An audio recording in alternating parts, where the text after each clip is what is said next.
เขียวไปเขียวมาอยู่ไม่ไหวไหมเขียวแต่พอเดือนเนี่ยห้องเฮ็ดจังซี่ห้องเฮ็ดจังซี่ก็ได้8 7 7กับ8 5 1แม่นบ่ล่ะครับเฮา7กับ7บวกกันได้14เฮาใส่4เข้าไป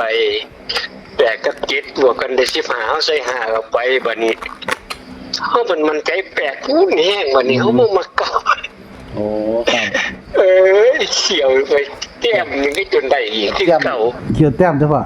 นี่วิ่งเขาเนาะพ่อเนาะอืมคันเรียนช่วงตัวมากกว่าบ่เกิน1 หาครับหวยมันต้องเป็น1 หากับ1 4กันนี่เพราะว่าถ้าเล่น2ตัวต้องก็ไปเล่นแค่3ตัวเป็นส่วนมากครับโอ้บ่ค่อยเล่น2ตัวด้วยพ่อเอาเฮ็ดไปนี่มันเป็นลงตัวคือ8 7 7 7กับ7บวกกันเป็น14ใส่4เข้าไปแต่เล่น2ตัวก็14ไปเลย5อันแต่กับ7นี่ก็เป็น15ใส่1 หาเข้าไปแต่เล่น2ตัวก็เล่น1 หาเฮาวางสิมันเพิ่นแยกกันหากับ4ไปคนละทางจ้ะ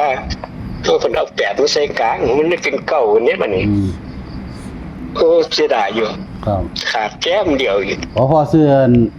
8 5ที่พ่อมานอนหันมันมี8 5 1เฮาเล่นไป8 5 1กับ8 7 7เฮาเล่น2 หางเท่านั้นแต่มันลงตัวคือ8 7 7ลงตัวครับบัดนี้7กับ7บวกกันมันจะ14บัดนี้แต่กับ7บวกกัน15เฮาเล่น1 4 1 5ไปกันนี่ครับเล่นเขียวไปเขียวมาอยู่มันจังตรงกันเนาะพ่อเนาะเมื่อเข้าตรงๆกันเทียแต่ระวังมันสิตามตูดอยู่นะ8 7 7ระวังให้ดีกับมันคือมัน3 8 7อ่ะนั่นล่ะมันเข้าตามหลังมันนี่ก็ระวังให้ดี8 7 7นี่ระวังให้ดีครับแต่มันตามตูดมันก็มาบ่เกินหมวด2หมวดตรงมาเพราะว่าสิเล่นตามนี่มื้อนี้ว่าสิเล่นตามนี่8 7 7เนี่ยโอ้ยตามได้เข้าไปดิว่ะตามนี่มันออกตามตูดคือหมวดนั้นเนี่ย8 7 7พ่อติดตามถ้าเข้ามันก็สิเข้าตรงๆเลยดอกตามแต่เขานี่เข้าตรงๆเลยขึ้น3 8 7นั่นแหละครับผมหมวดนั้นมันเป็นยังไงมันเป็น5 1 4อ่ะหมวดนั้นมันเข้าไปมันบ่ออกมวลนั้นบ่ออกมันจะออกมวลหลังออกมวลต้นหนามันออกน้ำก้นนะครับเรียกเขาออกน้ำก้นมันก็ให้ว่าเอาสื่อลวงหนักหลายไปกวนโพดครับผมวันนี้พ่อว่าวิ่งได้พ่อวันนี้วันนี้วิ่งได้พ่อวันนี้มันนั่นมั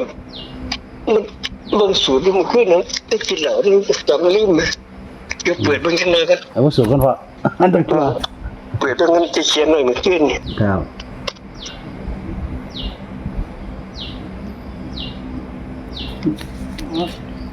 หมดคนพอกับแต้มเดียวนึงเสียดายวันนี้มันได้107เลยมันนี่107ครับมันลงตัวขึ้น107เลย0กับ7บวกกันมันก็สิได้7แม่นบ่มันนี่1กับ0บวกกันก็สิได้0นั่นแหละวิ่งได้ก็ฟังวันเนี่ยมัน1กับ7มักตัวใดล่ะ1กับ7มันเพิ่นก็มานำกันน่ะ017 071ไปนี่นะมันลงตัวครับ8 7 7บวก7กับ7บวกก็14แต่กับ7บวกก็ได้15เอาก็ได้เล่น1 4 1 5นำเพิ่นวันนี้มันได้1กับ0กับ7 7กับ0บวกถ้าบวกกันก็คือได้71กับ0บวกกันก็คือได้1ก็เล่นแนม17นั่นแหละแต่0นั่นก็คือ07เท่านั้นพอจะเล่น17กับ07บ่ฟังวันเนี่ยได้17กับ07เต็ม2หางนี่นะ2หางแล้วเนาะ10มันบ่ค่อยออกดอกตัดถิ่ม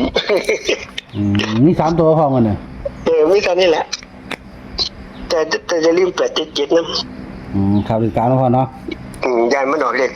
ลขตามมันดันออกตามตูดนะครับพอมีเลข3ตัวบ้างวันเนี่ยเลข3ตัวก็เห็นตัวนี้แล้ว107นั่นแหละตรงมันตรงไปเลยนะพ่อเนาะตัวตรงคือ107 107เนาะ แต่มันเป็นเลขบวกมันก็คือ0กับ7มันก็ได้7เนาะ ครับ 1กับ0มันก็ได้1ก็คือ1771ซั่นน่ะ ครับตัวให้ระวังเลขตามเนาะเลข877เนาะ แต่ว่าเลขตาม17นะครับ ผม บ่แน่ดอกมันก็ยังออกตามตูด เลขวิ่งวันนี้มักตัวได้พอตัวรักมัน เมื่อนั้น629เห็นมันออกตามตูด 629เข้าเต็มๆเลยนะครับ บ่ตัวไม่มัน387นั่นก็เข้าเต็มๆเลยนะ วันนี้ระวังให้ดี877ระวังให้ดี ครับ ห้ามตามตูด ครับเพราะอันเลขวิ่งมักตัวไหนก็มูมัก เด็กวิ่งดิ 170นี่พ่อเนี่ยมักตัวไหนแต่วงตัวไหนพ่อ มักตัวเจ็ดอยู่แล้วหลายมักตัวเจ็ดเด้ โอ้นี่ตัวเจ็ดเนาะเนาะ ในหลักการคือตัวเจ็ดตัวอย่างนะครับ ฟันเจ็ดนี่นะเอาตัวติดเอา เจ็ดเป็นตัวอย่างเนาะ เจ็ดตัวอย่างเจ็ดหาตัวจิตรถศูนย์นับเจ็ดจะมาตัวหนึงให้ได้ ครับศูนย์คือเจ็ดตรงมาตัวนึง แต่มันตามหลักการมาเจ็ดนะศูนย์คือตัวร่างสิ ครับศูนย์ร่องเนาะพ่อเนาะ เจ้าในใจก็มันใจเจ็ดนะครับ ตัววันนี้ก็เอา เอาจังสี่เด้อให้3ตัวไว้เด้อ ครับ เอาเจ็ดไว้ศูนย์เข้าไปเอาหนึ่งเข้าใส่หน้าศูนย์ตัวนี้ที่กลับมาศูนย์เลยนะแต่บ่มาคือมา2เอาเจ็ดครับเอา2เข้าไป อ๋อกันเป็น102เนาะพ่อเนาะกัน12กัน127 เอาพวกนี้ไปตั้งลงรถเก่งตัวใดเอามาติดเลยมีหวยมีได้อย่างเดียว 127เนาะพ่อเนาะไอ้ใบศูนย์มาเนาะ มันมีอยู่ในนี้แล้วมาตัวใดเหวมาจับใส่3ตัวนี่ล่ะ ครับ 3ตัวยังเนี่ยมันก็มาตัวนึงอ่ะให้ได้เลยละจริงจากแต่เอามาใส่นี่นะจริง4เดี๋ยวเอามาใส่4 7 1 7 2 7เพราะว่าเฮามันใจทั้ง7นะครับ มันใจทั้ง7ว่าผู้ใดจริงๆตัวเดียวเด้อให้เขามาใส่3ตัวนี่แหละไหมติครับ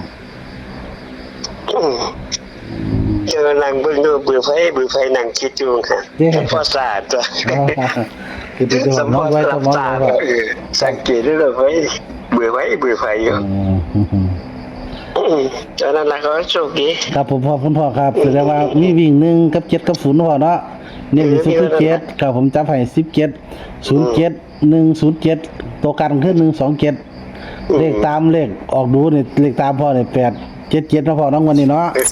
ตอนนั้นหางเดียวเด็กตามมีหางเดียวนะครับ ผมขอบคุณหลายๆครับคุณพ่อครับพ่อสวัสดิ์ครับ ครับโชคดี ครับสวัสดีครับผมสวัสดีครับ